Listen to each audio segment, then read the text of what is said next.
কিছু কিছু মানুষ অনেক দিনের সম্পর্ক শেষ করার আগে বলে ভালো থেকো। একটা মানুষ যখন জীবন থেকে ভালো থাকার কারণগুলো নিয়ে চলে যায়, তখন কি চাইলেও ভালো থাকা যায়? আসলে কি জানেন, কেউ কাউকে ভালোবাসে না। যদি কেউ কাউকে ভালোবাসতো, তাহলে তার জীবন থেকে চলে যাওয়ার পর অন্য কাউকে ভালোবাসতে পারতো না। সত্যিকারের ভালোবাসায় ব্রেকআপের সময় মন নিজে থেকেই মরে যায়, যার দ্বারা কাউকে ভালোবাসা সম্ভব হয় না। আশেপাশে অনেক মানুষকেই দেখবেন, একবার রিলেশন ব্রেকআপ হওয়ার পর আর কখনো কারোর সাথে কোনো সম্পর্কে জড়াতে চায় না, কারণ তার ভালোবাসাটা সত্যিকারের ছিল এবং ব্রেকআপের ফলেই তার মনটা মরে গেছে।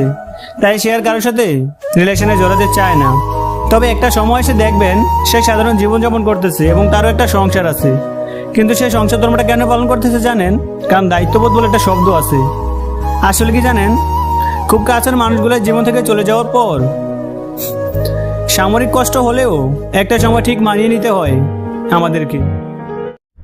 হ্যালো বন্ধুরা, ভিডিওটি ভালো লাগলে অবশ্যই একটি লাইক করতে ভুলবেন না। আর আমার চ্যানেলে নতুন দর্শক হয়ে থাকলে চ্যানেলকে সাবস্ক্রাইব করে পাশের বেল আইকনে ক্লিক করে সাথে থাকবেন। আর যারা সাবস্ক্রাইব করে ফেলেছেন তাদেরকে অসংখ্য ধন্যবাদ।